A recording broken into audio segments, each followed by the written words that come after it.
Student, एक बार फिर से एक नई वीडियो के साथ हम स्टार्ट करते हैं। काफ़ी टाइम के बाद मैं ये वीडियो बना रही हूँ। एक्चुअली बीच में थोड़ा मैं बिज़ी हो गई थी। आज हम कंटिन्यू करते हैं अपनी कोऑर्डिनेशन केमिस्ट्री में।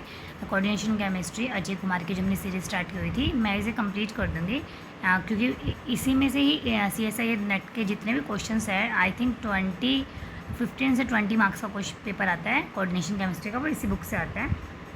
तो ये बुक्स पूरा आपके जो कॉन्सेप्ट है पूरी तरह क्लियर कर देगी। मैंने यहाँ तक की वीडियो बना रखी थी अपनी।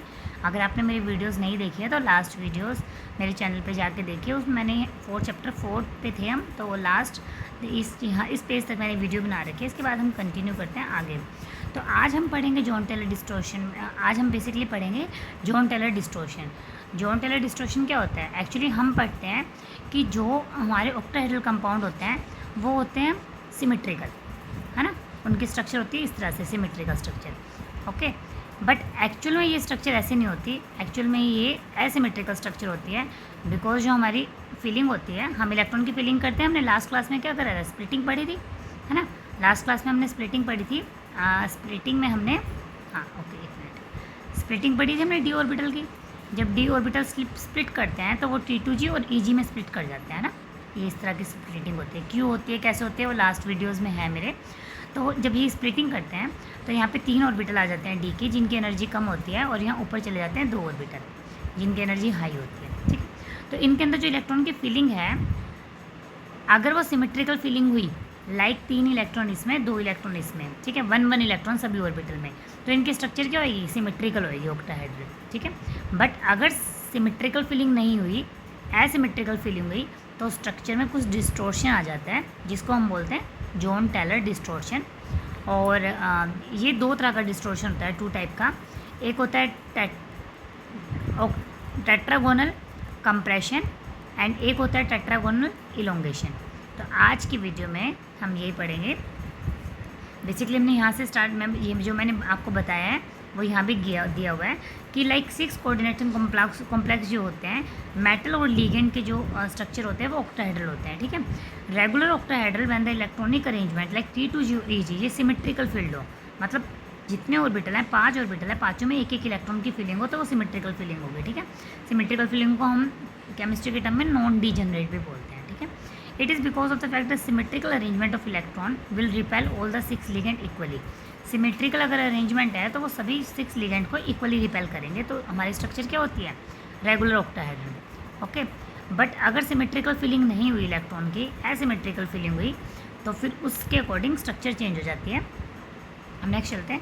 अब देखो यहाँ पे हम पढ़ते इस पेज पे हम पढ़ेंगे कि किस किस तरह का हमारी स्ट्रक्चर होती है। लाइक टेट्रागोनल कंप्रेशन, ये तो जस्ट रेगुलर ऑक्टाहेड्रल है, ठीक है, जिसके अंदर सिमेट्रिकल फिलिंग होगी इलेक्ट्रॉन की। बट अगर सिमेट्रिकल नहीं हुई, नॉन डीजेनरेट फिलिंग हुई, तो 2 तरह के हमारे डिस्टॉर्शन होंगे। एक होते हैं कंप्रेशन, मतलब जो एक्सिस के अलोंग जो लिगेंड होंगे ये वाले, ये कंप्रेस हो जाएंगे, मतलब स्मॉल हो जाएंगे, तो ये कंप्रेशन की स्ट्रक्चर है। एंड ये इलोंगेशन, एक केस वो आएगा जिसके अंदर ये बढ़ जाएंगे, मतलब ये होती है जेड आउट। इसको क्या बोलते हैं? Z out. ठीक है, अब मैं बताऊंगी जेड आउट जेड इन क्यों बोलते हैं। तो ये है टेट्रागोनल इलोंगेशन। तो हम देखते हैं कि व्हेन आइदर T2G या EG ऑर्बिटल हमारे एसिमेट्रिकल फील्ड होंगे। ठीक है, एसिमेट्रिकल हम क्या बोलते हैं? डीजेनरेट। तो उस टाइम पे क्या होगा? वो स्टेबल नहीं होंगे। It transfer into A distorted octahedral geometry. तो इनकी ज्योमेट्री कैसे होगी? डिस्टॉर्टेड ऑक्टाहेड्रल, मतलब ये जो ऑक्टाहेड्रल ज्योमेट्री थी इससे डिस्टॉर्ट हो गई इनकी structure. Okay, the EG orbital point directly towards the ligand, therefore EG orbital are electronically degenerate unsymmetrical field. ये क्या कहना चाहता है कि जैसे अगर आपने मेरी लास्ट वीडियो देखी होगी ना तो आपको क्लियर हो जाएगा, अदरवाइज़ मैं एक बार थोड़ा शॉर्ट उसमें बता देती हूँ कि ये कह रहा है कि हमें पता है कि जब मेटल के पास लिगेंड अप्रोच करता है तो मेटल के ऑर्बिटल की स्प्लिटिंग हो जाती है, तो मेटल स्प्लिट हो जाता है T2G एंड EG ऑर्बिटल में। ठीक है, अब ये कहता है कि जब ऑक्टाहेड्रल केस पढ़ते हैं हम, तो हम कंसीडर करते हैं कि जो मेटल है ना वो क्यूब में है, क्यूबिकल बॉक्स में।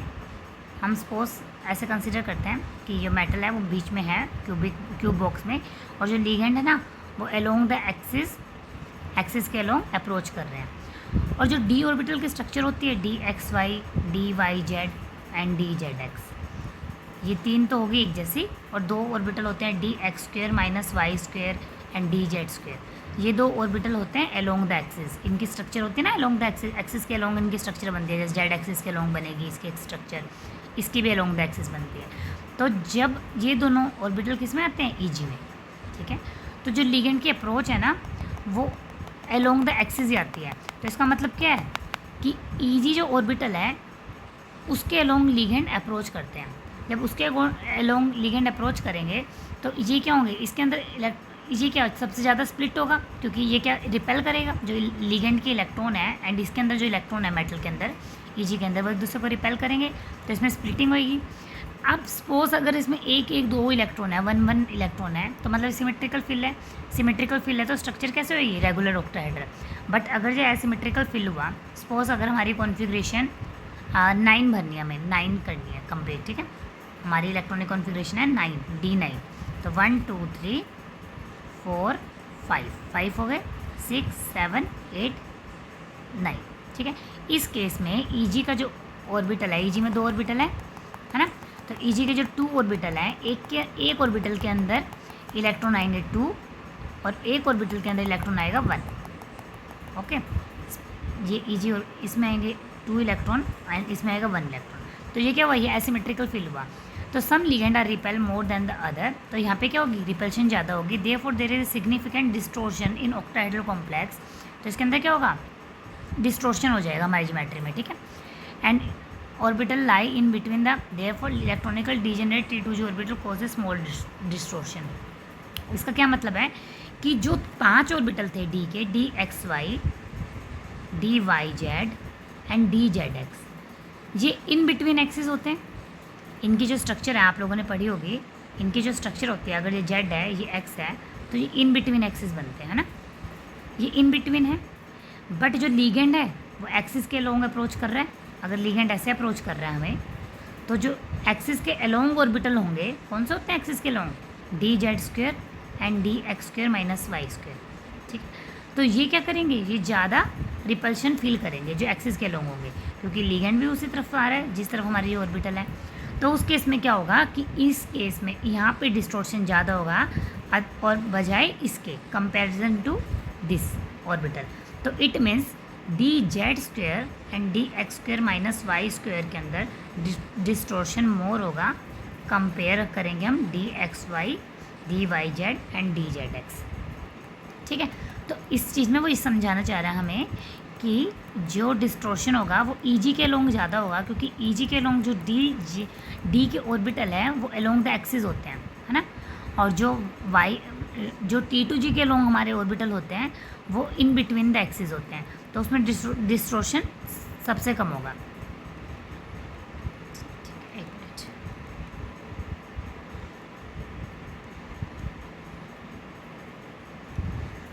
ओके, तो अब हम ये देखते हैं इसमें नेक्स्ट हमारा क्या है। ऑन द अदर हैंड ये हो गया distortion that occur in octahedral geometry, the tetragonal distortion. A tetragonal distortion कौन कौन से 2 तरह की ज्योमेट्री होती है, ये तो नॉर्मल है, ये कंप्रेशन एंड ये इलोंगेशन। तो कब कंप्रेशन बनेगी और कब इलोंगेशन होगा हम ये स्टडी करते हैं, ठीक है। This theorem state that any non linear का मॉलिक्यूल कैसा होना चाहिए, लीनियर नहीं होना चाहिए, नॉन लीनियर होना चाहिए। इलेक्ट्रॉनिकली डीजेनरेट मतलब asymmetrical field state is unstable, become distorted in such a way that remove degeneracy, lower its symmetry and lower the energy। Basically वो क्या कह रहा है कि जैसे जो ईजी ऑर्बिटल है हमारा, सपोज मैंने अभी बताया था कि अगर 9 इलेक्ट्रॉन फिलिंग करनी है तो इसमें 2 आ जाएंगे, इसमें 1 आ जाएगा। तो ये क्या हुआ, इलेक्ट्रॉनिकल डीजेनरेट हुआ, मतलब एसिमेट्रिकल फील हुआ। तो इसको सिमेट्रिकल फील करने के लिए, मतलब इसकी एसिमेट्रिकल को रिमूव करने के लिए, इस डीजेनरेसी को, ये क्या करेगा, ये फर्दर स्प्लिट हो जाएगा। जो ईजी ऑर्बिटल है वो फिर से स्प्लिट कर जाएगा, ये 2 ऑर्बिटल हैं इसमें, ये फिर से स्प्लिटिंग हो जाएगी, एक ऑर्बिटल नीचे आ जाएगा, एक ऑर्बिटल ऊपर आ जाएगा, ठीक है। इससे क्या होगा, इसकी एनर्जी कम हो जाएगी और सिमेट्रिकल आ जाएगी हमारे स्ट्रक्चर में, तो फिर और हमारी स्ट्रक्चर क्या हो जाएगी, स्टेबल बनेगी। तो ये जो कॉपर 9 का एग्जाम्पल, ये D9 का एग्जाम्पल है ना। देखो D9 का कॉपर का ही होता है, ठीक है। तो ईजी में कितने इलेक्ट्रॉन आए, 3 इलेक्ट्रॉन आए। तो इस तरह की हुआ, ये ईजी के 2 ऑर्बिटल है, या तो 2 इलेक्ट्रॉन इसमें भर लो या 2 इलेक्ट्रॉन बाद वाले में भर लो, एक ही बात है ये, ठीक है। तो दोनों इन्होंने पॉसिबिलिटी दे रखी है कि इस तरह से इलेक्ट्रॉन की फिलिंग है। If there is only one possible arrangement of an electron then this situation is called electronically non degenerate, ठीक है। D3 for example configuration is octahedral symmetry is non degenerate. Non degenerate मतलब अगर हमारी D3 की suppose D3 मतलब 3 electron है, 1 2 3 तीनों भरती है, तो ये क्या सिमेट्रिकल फीलिंग है ना। तो जस्ट इसके बारे में बता रही है कि इस तरह की ज्योमेट्री में क्या शो करती है, सिमेट्रिकल फीलिंग, ठीक है। अब हम आते हैं अपने नेक्स्ट वाले पेज में। अब इसमें वो क्या बताता है कि लाइक D3 की कॉन्फ़िगरेशन ये होगी तो ये सिमेट्रिकल फीलिंग है, तो इसमें कोई प्रॉब्लम नहीं है। In a regular octahedral EG orbital are degenerate, however if the EG orbital are asymmetrical fill, degenerate मतलब एसिमेट्रिकल फिल है ना, one electron more than the other. अगर EG और EG के 2 ऑर्बिटल हैं, ये इन दोनों में अगर 1 इलेक्ट्रॉन है तो सिमेट्रिकल फिल है, लेकिन अगर एक ऑर्बिटल के अंदर इससे एक इलेक्ट्रॉन ज़्यादा आ गया तो ये एसिमेट्रिकल फिल है। तो DZ² ऑर्बिटल कंटेन, सपोज ये बता रहा है कि मान लो ये DZ² है, ये DX² minus DX² minus Y² है, ठीक है। ये हमारे 2 ऑर्बिटल हैं, ठीक। अगर ये कह रहा है कि सपोज अगर 2 इलेक्ट्रॉन इसमें है कि DZ² के अंदर एक इलेक्ट्रॉन ज़्यादा है कंपेयर टू इसके, तो the ligand along the Z axis are move away from the metal cation relative to those on the X and Y which move towards the metal cation. The reason for distance between metal and cation and the ligand to the shorter ligand repulsion is decreased as the ligand move away from the metal cation, and the distance between the metal cation and the ligand Z become larger and the distance between metal cation axes become shorter. Tetragonal elongation, ये just बता रहा है कि अगर हमारा DZ² के अंदर electron ज़्यादा हुआ बजाय DX² माइनस Y² के, मतलब इसके अंदर इलेक्ट्रॉन की प्रोबेबिलिटी अगर 2 है और इसमें 1 है, तो उस टाइम पे क्या होगा, जो लिगेंड अप्रोच कर रहा होगा Z एक्सिस के लॉन्ग, वो क्या होगा, वो ज़्यादा रिपल्शन फील करेगा, है ना, क्योंकि इसमें 2 इलेक्ट्रॉन है Z के और लिगेंड के पास भी इलेक्ट्रॉन है, ज़्यादा रिपल्शन फील करेगा तो क्या होगा, ये मेटल से दूर जाएगा लिगेंड, ठीक है। दूर जाएगा इसका मतलब क्या है कि मेटल और लिगेंड के बीच में जो बॉन्ड बनेगा उसके अंदर डिस्टेंस ज़्यादा होगा, है ना, रिपल्शन को मिनिमाइज़ करने के लिए। तो मान लो 6 बॉन्ड बन रहे हैं, सपोज मेटल के पास क्या बन रहा है, 6 बॉन्ड बन रहा है ऑक्टाहेड्रल ज्योमेट्री में, ठीक है। लेकिन इसके अलोंग रिपल्शन ज़्यादा है तो ये बॉन्ड क्या हो जाएंगे, लंबे हो जाएंगे, लॉन्ग हो जाएंगे, ठीक है। इसका मतलब क्या हुआ, ये ज्योमेट्री कैसी हुई, ये ज्योमेट्री हुई इलोंगेशन। ये ज्योमेट्री कौन सी है, जिसमें इस तरह से Z एक्सिस होती है, इलोंगेशन, तो इसको बोलते हैं Z आउट डिस्टोर्शन। और क्या बोलेंगे इसे, Z आउट डिस्टोर्शन, ठीक है।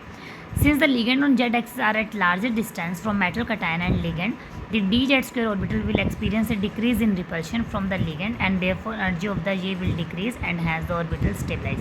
ये जस्ट बता रहा है कि इस केस में क्या होगा, अगर ligand दूर दूर हैं मेटल से तो क्या है, स्टेबलाइज है, क्योंकि रिपल्शन कम हो रही है, स्टेबलाइज है तो इसकी एनर्जी कम है और ये स्ट्रक्चर क्या बनेगी, स्टेबल बनेगी। बेसिकली हमने स्टेबिलिटी गेन करनी है ना, तो इस तरह के स्ट्रक्चर में स्टेबिलिटी गेन होएगी अगर हमारे पास DZ² के अंदर 2 इलेक्ट्रॉन की फिलिंग है, ठीक है, और ये DX² माइनस Y² इसमें 1 इलेक्ट्रॉन है, ओके ओके। अब अगर नेक्स्ट केस देखते हैं, ये इलॉन्गेशन का हो गया, ठीक है। अब हम नेक्स्ट केस करते हैं जिसके अंदर हमारा है कंप्रेशन, ओके। तो नेक्स्ट केस हमारा क्या है, if the DZ² X² minus Y² contain 1 electron more then J, तो X और Y के लॉन्ग क्या होएगी, will be repel more than the ligand approaching along Z axis.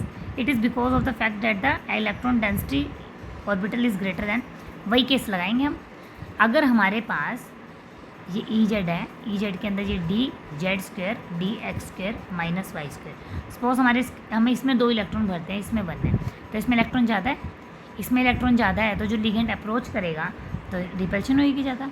Repulsion किसके अगेंस्ट हो रही है, X और Y के अगेंस्ट, ठीक है। तो डिस्टेंस किस में बढ़ेगा, X और Y के अगेंस्ट, और Z वाला डिस्टेंस क्या हो जाएगा, शॉर्टर हो जाएगा।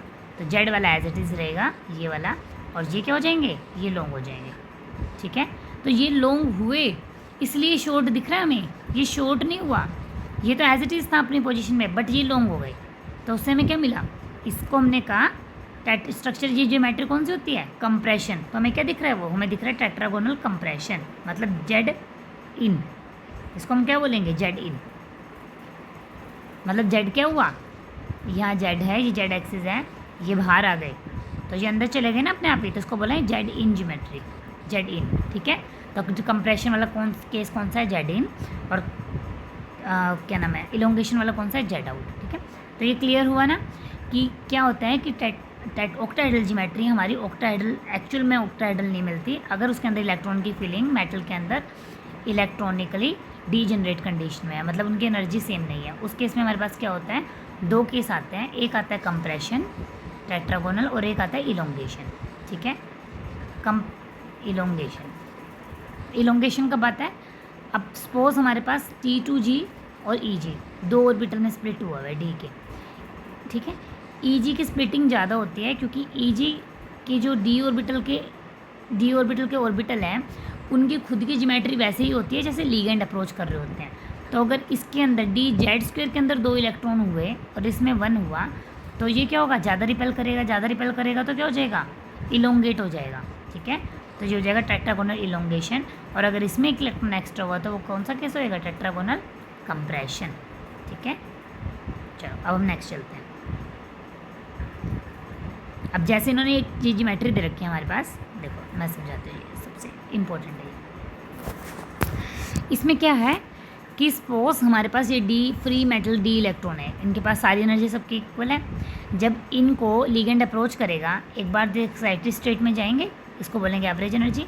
उसके बाद जब लिगेंड अप्रोच करेगा अलोंग द एक्सिस तो ये स्प्लिट कर जाएंगे। ठीक है, क्योंकि ऐसे लिगेंड अप्रोच कर रहे हैं इस एक्सिस के अलोंग तो इसकी एनर्जी हाई हो जाएगी, इसकी कम हो जाएगी। अब अगर इसके अंदर भी इलेक्ट्रॉन की एसिमेट्रिकल फीलिंग हुई, मान लो 2 इलेक्ट्रॉन इसमें हुए, 1 इलेक्ट्रॉन इसमें हुआ, तो ये फर्दर स्प्लिट कर जाएगा, DZ² नीचे आ जाएगा, DX²Y² ऊपर चला जाएगा। ठीक है, दोबारा से स्प्लिटिंग हो गई। उसके बाद यहाँ इस केस में आ जाओ, T2G के अंदर भी इलेक्ट्रॉन की फीलिंग एसिमेट्रिकल हुई, मान लो 3 इलेक्ट्रॉन भरना है तो 3 तो ऐसे करोगे 1 2 3। ठीक है, अगर 4 इलेक्ट्रॉन की फीलिंग करनी हुई तो हम ऐसे करेंगे, तो एसिमेट्रिकल हो गई, इसमें 1 इसमें 1 इसमें 2, तो इसमें क्या होगा, इस केस में फर्दर फिर से स्प्लिट कर जाएंगे। तो जेड वाले हमेशा नीचे स्प्लिट करेंगे क्योंकि जेड की एनर्जी डाउन होती है, ये ज़्यादा स्टेबल होता है, XY की एनर्जी ऊपर होती है, तो इस ऊपर स्प्लिट करेगी। ठीक है, तो इन्होंने जस्ट बता रखा है कि जो हमारी ऑक्टाहेड्रल फील्ड के अंदर स्प्लिटिंग होती है वो तो हमारी होती है ये वाली ऑक्टाहेड्रल में हमने पढ़ा है।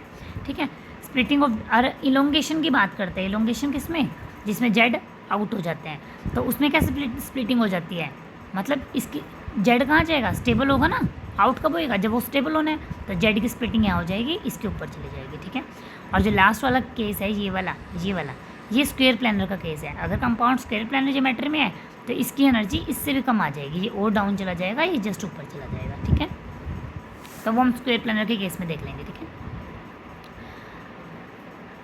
अब हम आते हैं दोबारा अपने नीचे नेक्स्ट। तो अभी हमें सिर्फ देखने हैं ऑक्टाहेड्रल वाले। ठीक है, तो ये हमारी है ऑक्टाहेड्रल ज्योमेट्री की स्प्लिटिंग, है ना, कि D ऑर्बिटल 5D ऑर्बिटल हैं, ये स्प्लिट कर जाते हैं T2G जो 3 ऑर्बिटल रखता है और EG जो 2 ऑर्बिटल कंटेन करता है। और अगर हमने इनकी फर्दर स्प्लिटिंग करनी है तो 2 केस में होती है ना हमारी, एक तो होता है कि जेड ऑर्बिटल नीचे हो जाए, एक होता है जेड ऑर्बिटल ऊपर चला जाए। ये वाला कौन सा केस है, ये वाला हमारा केस है टेट्रागोनल कंप्रेशन। देखो इलोंगेशन में क्या होता है, इलोंगेशन में जेड ज़्यादा इलोंगेट होते हैं, क्यों होते हैं, ताकि उन्हें स्टेबल होना है ना, स्टेबल होना है तो एनर्जी क्या होगी इसकी, कम होएगी तो जेड की स्प्लिटिंग कैसे होएगी, जेड नीचे की तरफ आएंगे, है ना, इन दोनों की स्प्लिटिंग कराएंगे तो जेड नीचे आएंगे, X²Y² ऊपर चले जाएंगे। लेकिन ये वाला केस कौन सा है, ये वाला है कंप्रेशन का केस। कंप्रेशन में क्या होता है, बाकी वाले और हमारे ऑर्बिटल क्या होते हैं, उनकी एनर्जी, उनकी लेंथ बढ़ती है, मतलब वो स्टेबल होते हैं, मतलब ये वाले स्टेबल होंगे, X² - Y² और XY, ये स्टेबल होते हैं, जेड वाले हमारे ऊपर चले जाते हैं। तो आप लोगों को ये ध्यान रखना है कि अगर टेट्रागोनल कंप्रेशन की बात आ रही है, कंप्रेशन मतलब जेड क्या हुआ, कंप्रेस हो गया मतलब वो ज़्यादा स्टेबल नहीं हुआ, स्टेबल कौन हुआ है, जिनकी लेंथ बढ़ गई, तो स्टेबल X और Y वाले स्टेबल हुए, और जब XY स्टेबल होंगे तो स्प्लिटिंग में XY नीचे आएंगे। ठीक है, और जब जेड वाले स्टेबल होंगे तो स्प्लिटिंग में जेड वाले नीचे आएंगे। ठीक है, तो ऐसे देखना है हमें। अब हम नेक्स्ट करते हैं अपना ये। अगर आपको कोई भी टॉपिक क्लियर नहीं हुआ हो इस वीडियो से तो प्लीज़ मुझे कमेंट बॉक्स में बता दीजिएगा, मैं आपको दोबारा से उसे क्लियर कर दूँगी कि पर्टिकुलरली मैम मुझे ये टॉपिक क्लियर नहीं हुआ है। ठीक है, हाँ ओके। तो ये इन्होंने जस्ट एक एग्जांपल के साथ बता रखा है कि अगर हम कोई एग्जांपल लेते हैं, सपोज हमने एक एग्जांपल लिया हुआ है कि जिसके अंदर Z since in tetragonal compression, इस तरह की जो हम स्टडी कर चुके हैं वही है, ठीक है। अब हम देखते हैं टेट्रागोनल जॉन टेलर डिस्टॉर्शन किस किस में होता है। जनरली होता है हाई स्पिन में, मतलब D4 मतलब अगर हम T2G की बात करते हैं, T2G में कितने इलेक्ट्रॉन आते हैं 3, ठीक है। 4 करना है तो EG में कहाँ जाएगा एक इलेक्ट्रॉन, हाई स्पिन मतलब ऊपर जाएगा, स्पिन हाई मतलब पेयरिंग नहीं होएगी, ठीक है। तो अब ये देखो इस केस में क्या हुआ, एसिमेट्रिकल फिल हुआ, EG क्या हुआ, एसिमेट्रिकल फिल हुआ, तो इसमें क्या हुआ, हमारा जॉन टेलर डिस्टॉर्शन होगा, ठीक है। D7 7 मतलब 5 6 7, इस केस में क्या हुआ, D7 लो स्पिन, D7 एक मिनट, यहाँ 1 2 3 4 5 6 7, हाँ ये जो D7 का है वो लो स्पिन बताती हुई, D7 जो लेना है वो लो स्पिन लेना है। लो स्पिन मतलब पहले पेयरिंग हो जाएगी, मतलब पहले पेयरिंग हो गई 1 2 3 4 5 6 और ये ऊपर EG ये भी 7, ठीक है। तो ये एक इलेक्ट्रॉन चला गया यहाँ 6 और 7, ये भी क्या है एसिमेट्रिकल फील्ड है ना। और एक 9 वाला एग्जांपल लिया, तो ये सब क्या है, ये सब EG एसिमेट्रिकल फील्ड है जिसके अंदर जॉन टेलर डिस्टॉर्शन होगा, ठीक है। Are electronically degenerate and point towards the ligand directly. Some example of compounds के एग्जांपल के साथ आता है ना पेपर में, तो क्रोमियम F2, MnF3, NaNiO2 ये रहा कंपाउंड लो स्पिन वाला है ना। Some copper compound CuF2, CuL2, copper bromine, ये सब क्या है, ये सब कॉपर वाले तो क्या होता है D9 मतलब एसिमेट्रिकल EG फील्ड है ना। ऑक्टाइडल सराउंडेड बाई है, तो इसके अंदर क्या होता है जॉन टेलर। अब Jahn Teller theorem does not predict which type of distortion will take place, कि किस तरह की डिस्टॉर्शन हो रही है, जॉन टेलर वो नहीं बताएगा, वो कौन बताएगा, वो हमें बताएंगे लिगेंड्स। देखो चलते चलते हैं। For example nickel complex surrounded by 4 strong and 2 weak ligand undergo tetragonal distortion but not due to Jahn Teller distortion because EG orbital ye are not electronically degenerate. The varying electron repulsion between the non-equivalent ligand and d electron of metal cation split the EG orbital to a greater extent, T2G to a small extent. ये just बता रहा है कि कई बार कुछ cases में क्या होता है कि जो डिस्टॉर्शन होता है ना वो जॉन टेलर की वजह से नहीं होता, वो हमारे लिगेंड की वजह से भी होता है कि लिगेंड अगर स्ट्रॉन्ग फील्ड है तो किस तरह से होगा, वीक फील्ड है तो किस के अकॉर्डिंग होगा, ठीक है। तो ये जस्ट उसका अभी हम देखते इसको आगे।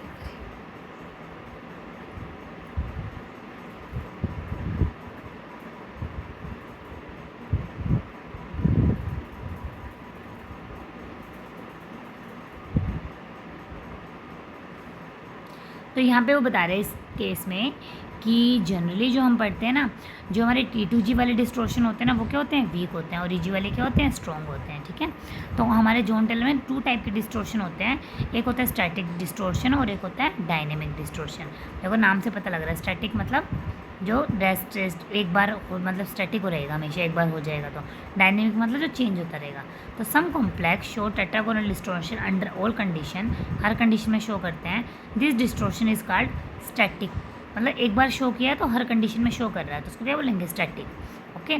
इन this complex the splitting of T2G EG orbital are quite high and the thermal energy available will not be sufficient to affect the population of orbital in distortion geometry, मतलब जो थर्मल एनर्जी है ना, temperature है, वो भी effect नहीं करेगी इसे, ठीक है। अच्छा okay, this distortion is wrong and permanent. This type of मतलब परमानेंट तो होगी, एक बार स्टैटिक हो गया तो हो गया। There are some exception of the John Taylor distortion in which certain physical property correspond to symmetrical structure. When distortion are expected in this complex, no distortion can be detected at room temperature. ये just ये बता रहे हैं कि कुछ compound ऐसे हैं कि जिसके अंदर हमें रूम टेम्परेचर के ऊपर कोई डिस्टॉर्शन नहीं दिखती, बट जब हम उसका टेम्परेचर राइज करते हैं तो वो क्या शो करेंगे, डिस्टॉर्शन शो करेंगे, या फिर कंडीशन चेंज करेंगे तो डिस्टॉर्शन शो करेंगे। तो उस टाइप के डिस्टॉर्शन को क्या बोलते हैं, उस टाइप के डिस्टॉर्शन को बोलते हैं डायनेमिक डिस्टॉर्शन, है ना। जैसे बता रहे हैं यहाँ पे, in this complex the thermal energy available at room temperature cause to equalize the population of tetragonal, this is called dynamic, मतलब टेम्परेचर की चेंज की वजह से जो हो रहा है वो क्या हो रहा है, डायनेमिक डिस्टॉर्शन, ठीक है। तो एग्जाम्पल दे रखा है, titanium water 6 3+, iron water 6 2+, show dynamic Jahn Teller distortion. ये क्या शो करते हैं, डायनेमिक शो करते हैं, ठीक है। तो ये एग्जांपल ध्यान रखना थोड़ा सा, पेपर में जनरली पूछ लेते हैं, सीधा इस बुक से ही उठाते हैं क्वेश्चंस, ठीक है। तो ये है नेक्स्ट स्क्वायर प्लानर वाली हम अपनी नेक्स्ट वीडियो में डिस्कस करेंगे, ठीक है। अभी के लिए इतना, मैं जल्दी अपनी नेक्स्ट वीडियो अपलोड करूँगी। Thank you. ओके।